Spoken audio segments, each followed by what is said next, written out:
পুঁটি মাছ একেবারে নষ্ট, নষ্ট মানে কি, পেট একেবারে ওই যে কী বলে ফাইটে যায় না কি যেন ওরকম হয়েছিল। সুন্দর করে ভেজে নিলাম। পুঁটি মাছগুলো দেখাই, এই দেখেন কি অবস্থা। হ্যাঁ, একটু হাত দিয়ে দেখে কিনতে পারে না যে এইভাবে নরম হয়ে গেছে। তারপরে আর একটা কথা, ফ্রিজে ঢোকায় রাখিছিলাম আজসহ, একদিন বাদে বের করেছি, বের করে কাটলাম, তা ভাজতে দিয়েছি 3টা মাছ। দেখাই, অল্প দিয়েছি আগে, যে কড়াইটা ভালো করে গরম হলেই তাহলে মাছটা উঠবে। আর নয়তো মাছটা দেখছিলেন না একেবারে কেমন নরম হয়ে গেছে। এখন ভাবছিলাম যে কিছু দিয়ে ঝোল করবো মাছটা, এখন হবে না, এখন পেঁয়াজ রসুন দিয়ে ভুনা করতে হবে, যেহেতু নরম হয়ে গেছে।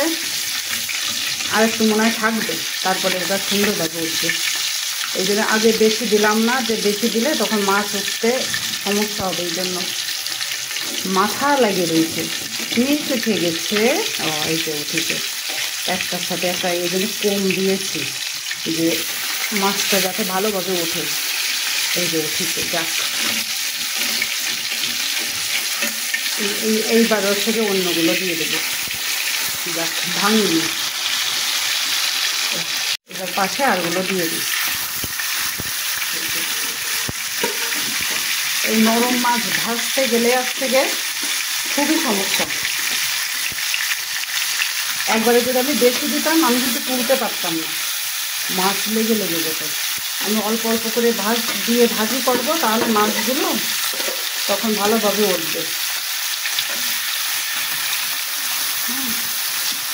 এখন আর ভাঙার ভয় নেই। মাছের যে অবস্থা দেখেন, পেটের কাটা কুটি বেরোই গেছে একেবারে। মাছ যে পাশে দিয়েছিলাম, এই যে সুন্দর উঠে গেছে। কখনো একবারে বেশি কড়াইতে মাছ দিলে সেই মাছ ভেঙে যাওয়ার সম্ভাবনা থাকে। আমার মাছটা তো দেখালাম যে একেবারে কত নরম হয়ে গিয়েছে, মনে হয় যে তুলতে পারবো না। ওই দুটো অনেক সুন্দর উঠেছে, এই দুটো কিন্তু উঠলো না। এই দুটো একটু ভাজা হোক, এগুলো এটা মনে হয় ভাজা হয়ে গেছে।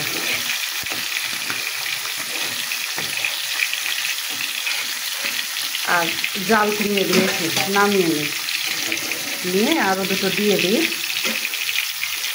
ও দুটো ওখানে ও থাক, ওকে পরে করবে দেবে। এই মাছটার কি অবস্থা, এই দেখেন একেবারে নরম হয়ে গেছে।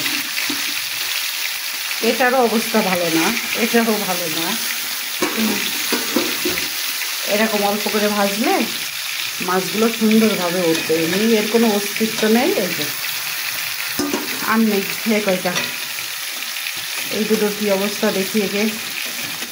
আমরা থাক, ওরা নিলিবিলি ভাজা হোক, আমি ততক্ষণে তরকারি কেটে নিই। মাছটা রেখে নিচে চলে গেছিলাম, বাইরে বৃষ্টি হচ্ছে। ওর বাবা আবার এখন বাসায় আসলো, এখন হচ্ছে রেনকোট খুলে দিচ্ছিলাম, দিতে দিতে দেরি হয়ে গেল। আর আমি মনে করছি কি আমার মাছটা মনে হয় পুড়িয়ে গেছে। যাক, জাল কম ছিল, কিছু হয়নি। আমি ভাবলাম যে মনে হয় পুড়ে গেছে, সে দৌড়াতে দৌড়াতে উঠে আসছি। আমি মনে হচ্ছে আমি হাঁপাচ্ছি। ঠিক আছে, নষ্ট হয়নি। তোমার যে মাছ এই দিনের পুঁটি মাছ একেবারে নরম, তুমি দেখেই বুঝতে পারো নি। সে মাছ, সে পেট আলুইয়ে সে একেবারে একাকার। আমার কাটতে যে আমার আজকে ইয়ে হয়ে গেছে, ঘৃণা লেগে গেছে। এমনি কাটি না, আর আমি নষ্ট মাছ কাটতে হলো।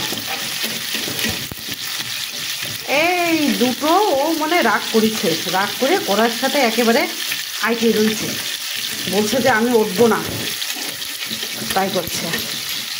কিন্তু ওকে তো উঠতেই হবে। নামযোগ্য কাগজ টাকা দেওয়া লাগিছে। এই যে বৃষ্টি শুরু হলো, হ্যাঁ এই যে সুন্দর উঠেছে। এখন এই জন্যই এরকম নরম মাছ যদি অল্প করে দিয়ে দিয়ে ভাজা যায় তাহলে এই যে সুন্দর হবে।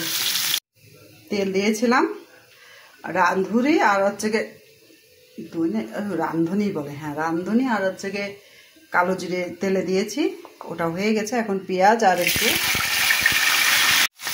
পেঁয়াজ আর কাঁচামরিচ দিলাম। আর এই আলুটুক সকালে বাতে দিয়েছিলাম, কেউ খায়নি, এর ভিতর দিয়ে দিলাম। দিয়ে একটু ভেজে নিই, ভাজা হতে লাগুক।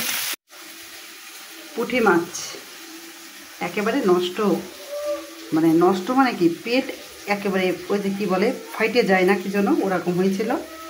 সুন্দর করে ভেজে নিলাম।